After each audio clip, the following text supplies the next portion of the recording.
everybody, and welcome back to my channel. If you're new here, I'm Lauren. I post videos when I have the time to, but yeah, I'm excited for all these new faces here that are now watching our videos. I want to try to post more consistently, but God only knows I've said that before. And then 2 weeks ago I posted my first video, and over almost 2 years, this is my birth story. I did one with our last little one that just walked by the camera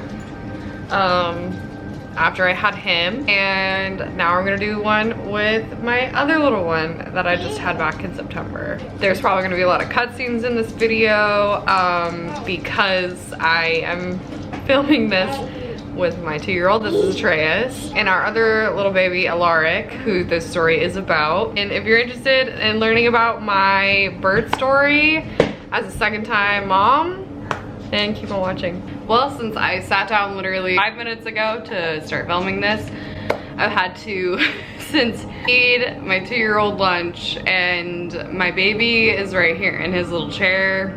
If you hear baby hiccups in the background, that's him. So to kind of start off my pregnancy journey, found out I was pregnant the day before my 23rd birthday. In my previous pregnancy, I developed preeclampsia around 34 weeks.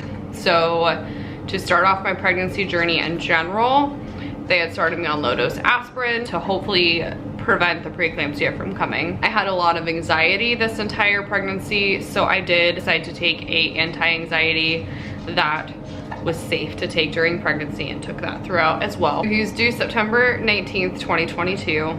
Around our 36-week mark, midwife started to notice my blood pressure started to go up a little bit more. I was already high risk of it, so they were watching me like a hawk. I had to take my blood pressure every single day, pretty much my entire pregnancy, but my blood pressure my whole pregnancy was great. But once we were starting to creep towards the end, the risk of it showing up became even more of an issue. So I went in to meet with the OB on August 29th, and at this point I was 37 weeks along. My blood pressure was elevated at that appointment, but I also had a thing called white coat syndrome, which means anytime I go into a doctor's office, since my previous pregnancy, my first pregnancy experience, my blood pressure spikes. Even if I am not pregnant, I am scared to be there. I do not like when someone is putting a blood pressure cuff and watching my blood pressure go up, because it just gets my anxiety going. I sat down with my OB. She said, quote, "You make me nervous."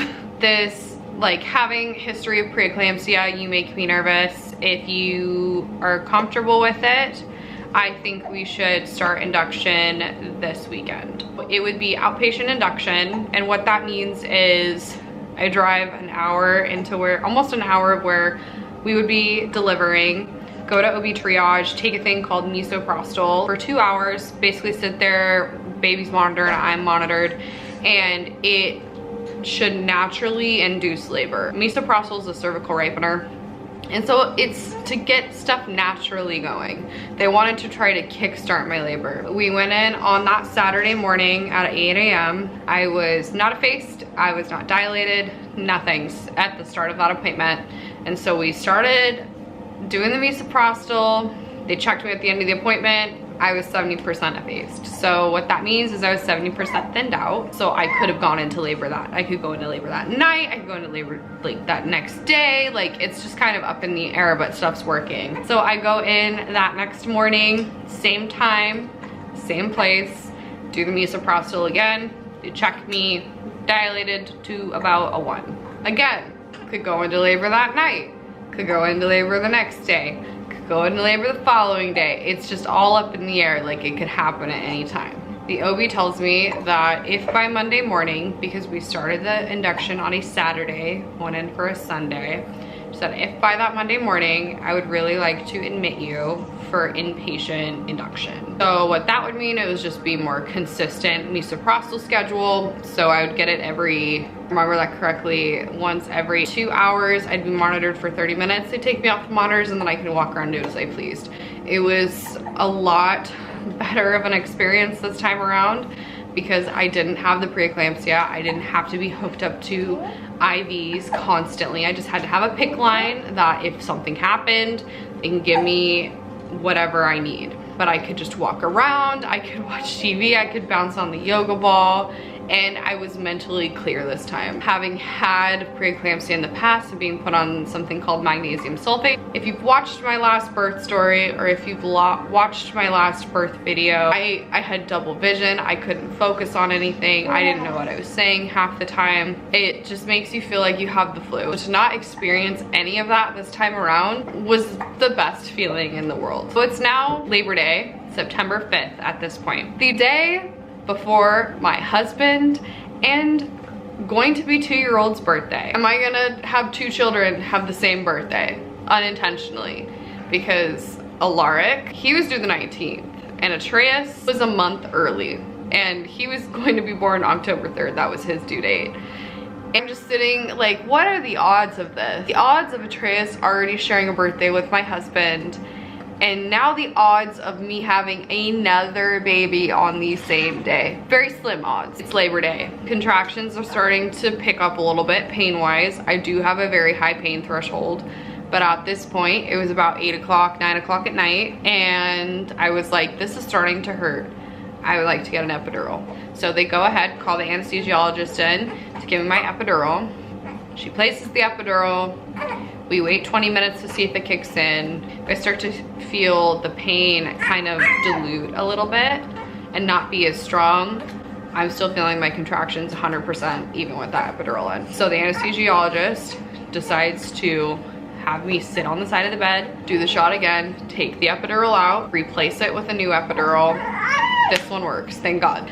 It's really hard trying to stay still while you are having contractions, for them to put the needle in, for them to put the catheter, which is the epidural, into your spine. So when it worked the second time, I was very relieved. I was expecting to be dilated pretty far at this point because of how much my contractions were hurting, and I was still only dilated to a 3.5 is what my midwife had told me. This was really discouraging. I felt like everything was picking up and it was gonna be go time. I was gonna have a baby on the 5th, but that was not the case. So they decided to give me some more misoprostol to get things moving along a little bit quicker, hopefully, and closer together. Overnight, nothing really progressed much. I did, however, dilate to about a 4.5, so that was reassuring.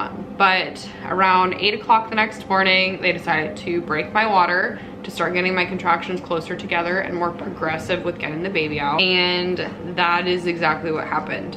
So at this point, have my epidural, not feeling anything. I feel the contractions, but it just kind of feels like a tightening and not painful thing. And I'm starting to watch them on the monitor and they're starting to get closer and closer together, which is great. It's around 11 o'clock at this point, and basically, I felt like I needed to poop. That is the weird part about childbirth, and that's how they tell you it's getting close to the end, is it feels like you need to push. And I called the nurse in. She had me switch from left to right with the peanut ball in between my legs. I could start to feel his head moving down, which was the weirdest experience. So they decided to call the other midwives in to check me. His head was right there. I told them I wanted to push in a different position, and they were pretty much like, no, even if you move right now, like basically he was gonna come out. So they're like, we're not gonna move positions because will barely have to push and he will be here. And so they moved me down towards the edge of the bed. I pushed for about 5 minutes and he was here. And it was just a very nice experience this time around. I got to actually feel him come out, and I cried as soon as I saw him because this was a new experience for me. That yes, I have had a baby before, entirely new experience because I could actually be mentally clear for what was going to happen. They were worried about him having low blood sugars. I did develop GD. I believe I was misdiagnosed, but I developed GD about 29 weeks pregnant, which is what I forgot to mention earlier. And so the issue with that is your baby could have issues regulating their blood sugars, which is what Atreus had when he was born. And then he was in the NICU for 2 weeks. Eli and I were very scared about that. So our next his blood sugars looked great right after coming out. He wanted to eat right right after he was born, and he was just talking up a storm, and he was just super awake and lively, which was a very different experience this time around as well. So they came in to our postpartum room every 2 to 3 hours to check his blood sugars to make sure they keep going up.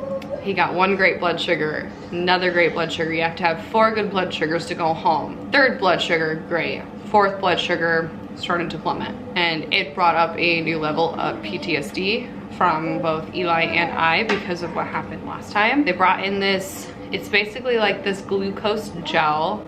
They rub it on their gums and hopefully boosts their blood sugar. Otherwise he would have to go to the NICU. So they do that. Came about another 2 to 3 hours later and did his blood sugar again, and it went back up.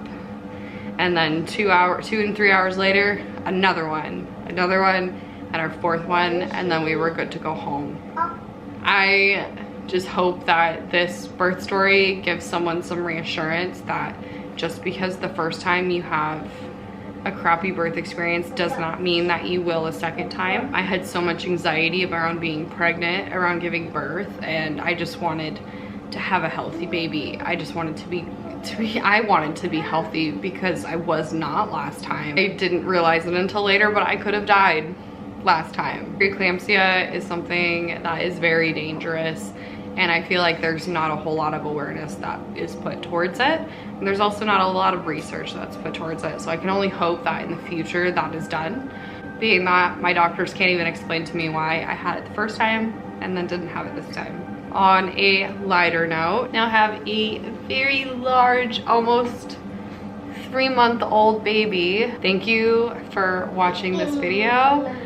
If you could leave a like and subscribe, I'd really appreciate it. Like I said at the beginning of the video, I post whenever I can. I usually like to post stuff I'm really passionate about or something that makes me happy. So yeah, if you're interested in that, then subscribe and you'll see my videos whenever I decide to post.